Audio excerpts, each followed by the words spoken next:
I did see this. I did see this. This is an incredibly tragic story coming out of San Francisco. There was a radio show when me and Anthony went back to, I think, K Rock. I think we somewhere in the early 2000s we went back to K Rock, and we were doing regular radio and satellite radio at the same time. And Jv and Elvis were a pretty hot young show at the time. And we went back and forth a little bit. I think one time our show went late and they were on after us, and they were really mad that they had to wait to start their show, and they went off on us. And so we had a little bit of a back and forth battle. Fast forward, we were totally fine with Jv and Elvis. They ended up getting fired from their show because they did a radio bit. This is what drives me nuts. A radio bit, and they were imitating an Asian person for the bit.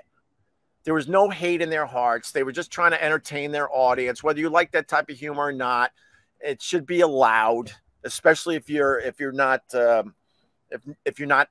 being a hater, let's just say. So they get fired for this.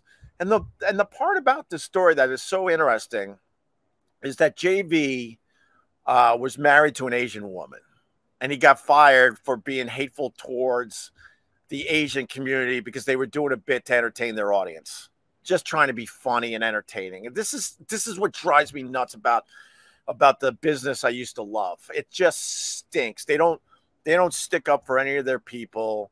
As soon as you F up, they don't know anything about you, and they will get rid of you immediately and make believe you never existed. Try to find one clip of Opie and Anthony on Sirius XM. You're not going to find it, because now they're in the stage of, we don't know who those guys are.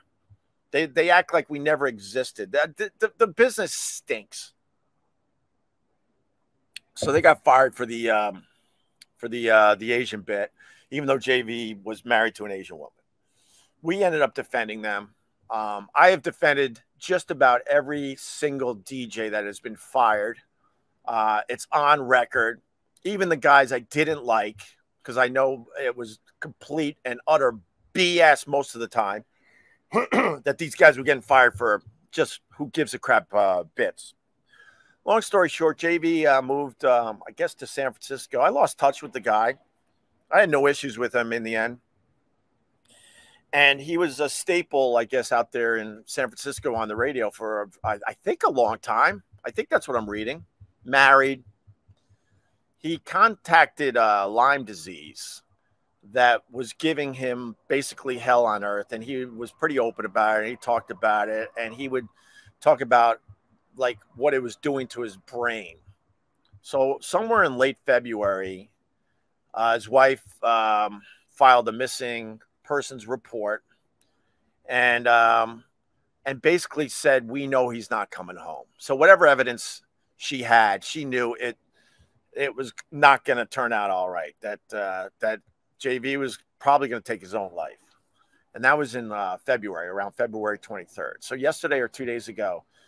Do you want to hear this? This is just horrible. A body washed up on around Pier 39 in San Francisco. And, you know, they quickly realized that it was JV from the Jv and Elvis radio show. It's just a terrible, terrible, tragic story. It's all over Google if you want to read up on it more. But rest in peace to JV. And obviously my thoughts and prayers go out to his family and his friends. Just a terrible story. And it sounds like Lyme disease just wreaked havoc on his brain and his body.